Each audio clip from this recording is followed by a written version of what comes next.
باگلکوٹ کرور فرقہ وارانہ تصادم میں زخمیوں کے رشتہ داروں میں سے ایک خاتون نے جمعے کو اپوزیشن لیڈر اور بادامی کے MLA سدرامیہ کی طرف سے دیے گئے 2 لاکھ روپے معاوضے کی رقم پھینک دی۔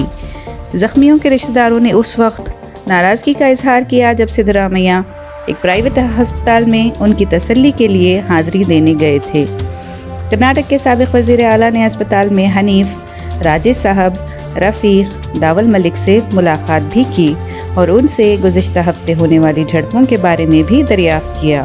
اور 2 لاکھ روپے کا معاوضہ نقد تقسیم کیا۔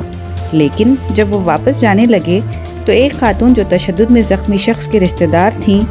انہوں نے سدرامیہ کی نقد رقم واپس کرنے کا ارادہ کیا۔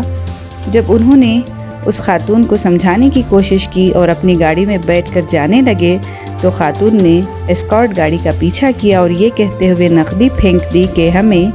پیسہ نہیں چاہیے، ہمیں خوشی سے رہنے دو۔